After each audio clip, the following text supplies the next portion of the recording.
नमस्कार। डामर तंत्र रहस्य में आप सभी का हार्दिक स्वागत है। आज जो प्रयोग हम बताने जा रहे हैं, ये प्रयोग माता रक्त चामुंडा का वशीकरण प्रयोग है।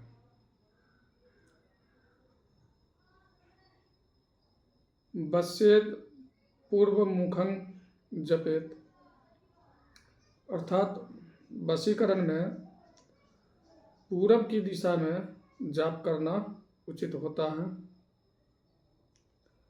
और पूजन में प्रयुक्त होने वाली सारी सामग्री लाल रंग का होना चाहिए।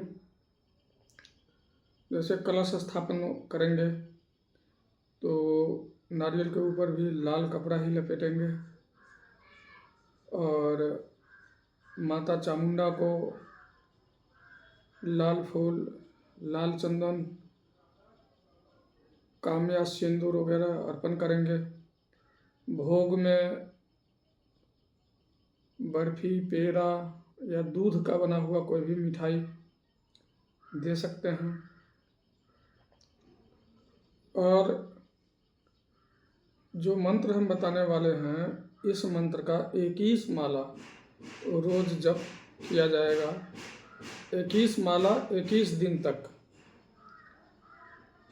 21 माला जाप चलेगा 21 दिन तक। तो ये पूर्ण रूप से सिद्धिदायी सिद्ध होगा। मंत्र है ओम ह्लीं, इसमें बगलामुखी भी है, इसलिए ओम ह्लीं श्रीं ह्रीं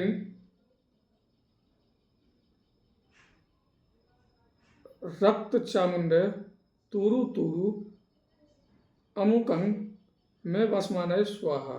ने अमुक के स्थान पर उस पर्सन का उस व्यक्ति का नाम लेंगे जिसके लिए हम प्रयोग कर रहे हैं। सर्वप्रथम प्रणवाक्षर ओम, दूसरा नंबर ह्लीं बगला बीज, श्रीं लक्ष्मी बीज, ह्रीं माया बीज, इसके बाद रक्त चामुंडे तुरु तुरु अमुकं में वसमानय स्वाहा। छोटा सा मंत्र है और लाल मूंगा या रक्त चंदन की माला या स्फटिक की माला या रुद्राक्ष की माला, लाल मूंगा हो अति उत्तम, रक्त चंदन की माला हो अति उत्तम, स्फटिक की माला हो अति उत्तम, नहीं तो फिर रुद्राक्ष की माला तो चलेगी ही चलेगी इसमें। ठीक है। इसका 21 माला 21 दिन का जाप चलेगा और 21 दिन के अंदर अंदर वशीकरण सिद्ध हो जाएगी। यानी कि 12,500 जाप इसका जो है ना, इसका 12,500 जप से ये पूर्ण रूप से मंत्र जागृत हो जाता है। जो काम नहीं भी बनने वाला होगा निश्चित रूप से बन जाएगा। अब यहाँ सवाल उठता है कि हवन सामग्री में कौन कौन सी सामग्री का हम प्रयोग करेंगे।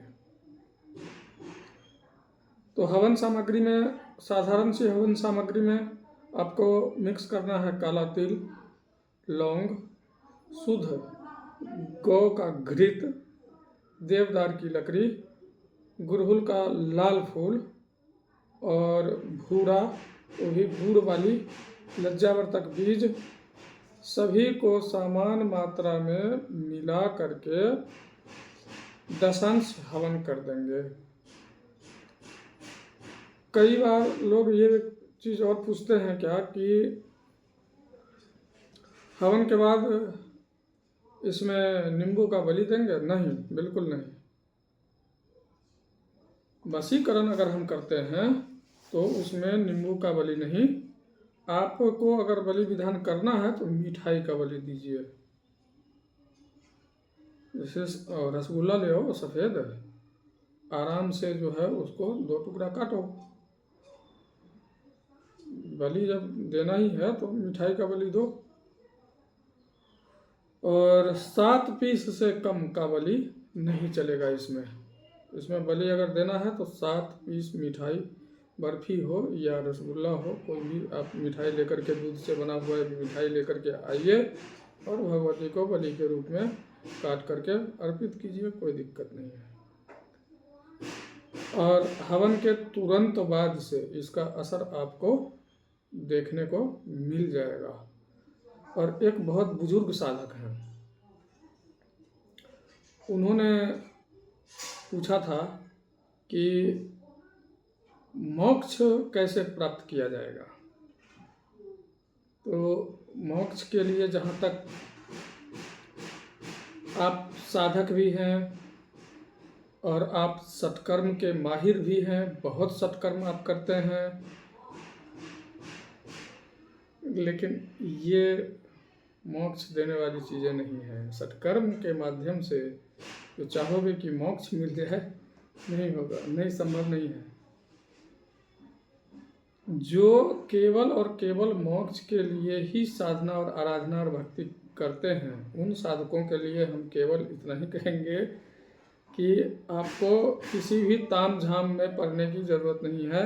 आप भक्ति मार्ग में आओ और केवल नाम मंत्र ही काफ़ी है उसके लिए। अब जैसे बहुत सारे लोग हैं जो राम नाम जप करते रहते हैं, तो हाँ, भगवान रामचंद्र जी का नाम ही मोक्ष के लिए काफ़ी है। श्री जी, राधा रानी का नाम ही जो है मोक्ष के लिए काफ़ी है। श्री कृष्ण, चाहे नारायण, शिव, है ना, तो इनका नाम ही काफ़ी है मोक्ष के लिए।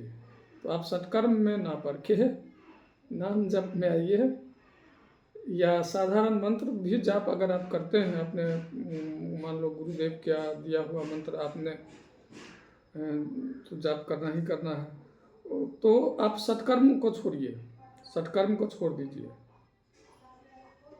क्योंकि ये सत्कर्म जो है ना, फिर से आपको दूसरी जीवन में घसीट करके ले आएगा, क्योंकि कर्म चक्र आपका पूरा नहीं होगा। कर्म जो है ना, अच्छों को जो है ले आकर के उसी जगह पर खड़ा कर देता है जहां वो बरसों पहले था। इसलिए नाम मंत्र में जो है ये गुण है कि आपको गलत रास्ते पर नहीं चलने देगा, हृदय को शुद्ध कर देगा, मन को पवित्र कर देगा। तो आप नाम जप में आइए, निश्चित रूप से कल्याण होगा और मोक्ष मिलेगी, इसमें कहीं से कोई शक नहीं है। लेकिन जो सत्कर्म करने वाले हैं, हम सभी साधक के लिए बोलेंगे, हम अपने साधक के लिए भी बोलेंगे कि ये चाहोगे ना कि मोक्ष मिल जाए, नहीं मिलेगा। और ज़्यादा से ज़्यादा सत्कर्म करने वाले जो साधक हैं, तो आप ये जान लीजिए आपकी दुर्गति भी होगी। क्यों? क्योंकि आपने हमेशा हर समय अच्छी इंटेंशन से ही अपना कर्म नहीं किया है, किसी का न किसी का बुरा करने के लिए अवश्य किया है ना।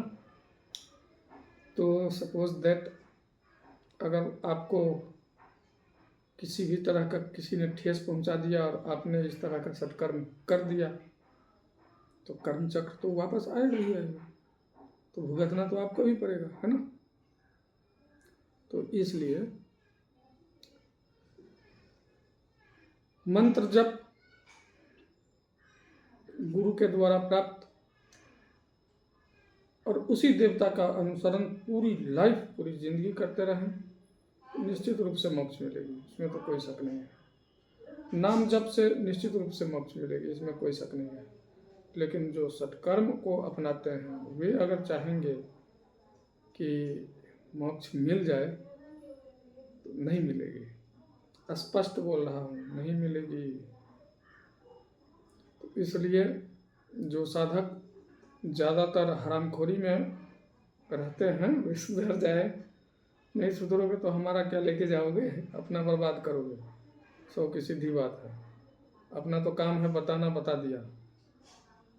तब तक के लिए नमस्कार।